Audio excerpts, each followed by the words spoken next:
नमस्ते। कभी सोचा है कि कोई एक त्योहार, मौसम के बदलाव, एक खास रंग और ज्ञान की तलाश को कैसे एक ही धागे में पिरो सकता है? आज हम वसंत पंचमी की इसी खूबसूरत पहेली को सुलझाने की कोशिश करेंगे। तो सवाल यही है, आखिर पीले रंग, वसंत की शुरुआत और ज्ञान की खोज में ऐसा क्या है जो इन तीनों को जोड़ता है? क्या रिश्ता है इनके बीच? चलिए मिलकर इसी को समझते हैं। तो इस सवाल का जवाब ढूंढने के लिए सबसे पहले प्रकृति की तरफ देखना होगा। इस त्योहार का जो पहला पहलू है ना, वो हमें सीधा वसंत के आने से जोड़ता है। एक ऐसा बदलाव जिसे हम सब महसूस करते हैं। असल में बसंत पंचमी का मतलब ही है सर्दियों को अलविदा कहना और प्रकृति का फिर से जागना। इसे ऋतुओं का राजा भी कहते हैं, और यूं ही नहीं कहते, क्योंकि ये अपने साथ हर तरफ एक नई ऊर्जा, एक नई शुरुआत का एहसास लेकर आता है। जरा सोचिए, चारों तरफ जहां तक नजर जाए सरसों के पीले फूलों की चादर बिछी हुई है। बसंत पंचमी के समय बिल्कुल यही नजारा होता है। और ये सिर्फ देखने में सुंदर नहीं है, ये पीला रंग असल में समृद्धि और एक नई शुरुआत का प्रतीक है। यही इस त्योहार की असली आत्मा है। लेकिन बसंत पंचमी सिर्फ मौसम और प्रकृति का ही त्योहार नहीं है। इसका एक बहुत गहरा आध्यात्मिक पहलू भी है, जो हमें सीधे ज्ञान और कला की देवी मां सरस्वती से जोड़ता है। कहते हैं कि जब भगवान ब्रह्मा ने सृष्टि की रचना की तो सब कुछ एकदम शांत और बेजान सा था। तब उन्होंने देवी सरस्वती का आह्वान किया, और जैसे ही देवी ने अपनी वीणा पर धुन छेड़ी, पूरे ब्रह्मांड में संगीत, आवाज और ज्ञान की एक लहर सी दौड़ गई। देवी सरस्वती का रूप, उनका हर प्रतीक कुछ कहता है। जैसे उनकी वीणा कला और संगीत की निशानी है। उनके हाथ में जो वेद हैं वो गहरे ज्ञान के प्रतीक हैं। और जपमाला हमें आध्यात्मिक अनुशासन सिखाती है।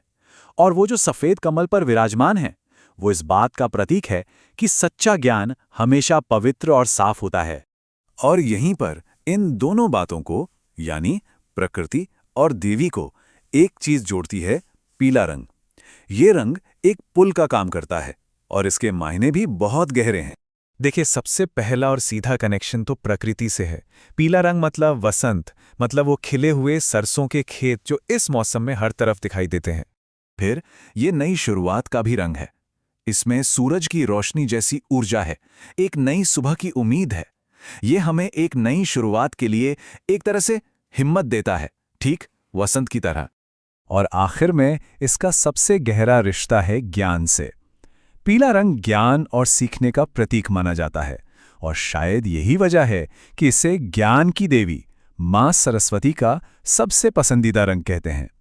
तो ये तो हो गई गहरे मतलब की बातें, लेकिन असल जिंदगी में इन्हें कैसे उतारा जाता है? अब जरा उन रस्मों और रिवाजों पर नजर डालते हैं जो इस त्योहार को इतना खास बनाते हैं। माना जाता है कि बसंत पंचमी का दिन कुछ भी नया सीखने के लिए, कोई भी नई विद्या शुरू करने के लिए सबसे शुभ होता है। और इसीलिए एक बहुत ही सुंदर परंपरा है जिसके तहत बच्चों की पढ़ाई की शुरुआत, उनकी शिक्षा की यात्रा इसी दिन अक्षरारंभम नाम की रस्म से की जाती है। ये अक्षरारंभम एक बहुत ही प्यारी रस्म है। इसमें होता क्या है कि सबसे पहले भगवान गणेश की पूजा होती है, ताकि पढ़ाई लिखाई के रास्ते में कोई रुकावट ना आए।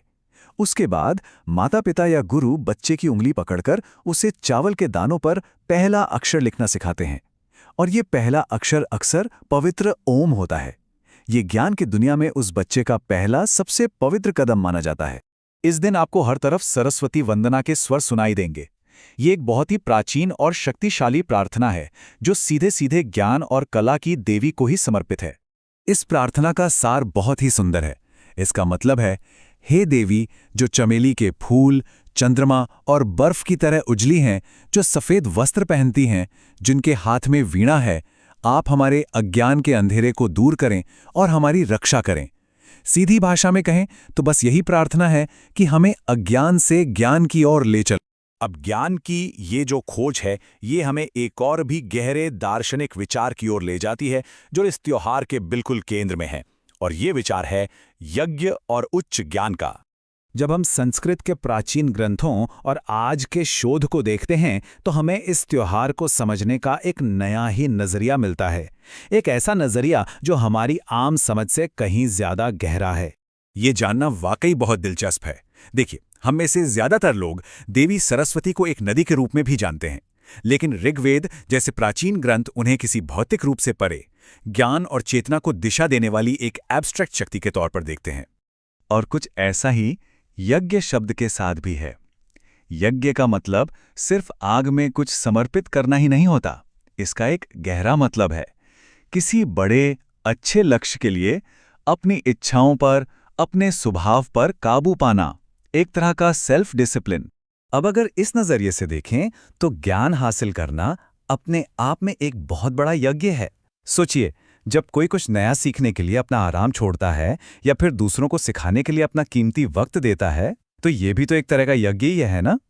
तो बसंत का ये मौसम जो अपने साथ एक नई शुरुआत लेकर आता है, हम सबके लिए सोचने का एक मौका भी है कि इस बदलते मौसम के साथ कौन सी नई ज्ञान की खोज शुरू की जा सकती है, सीखने की वो नई यात्रा क्या हो सकती है।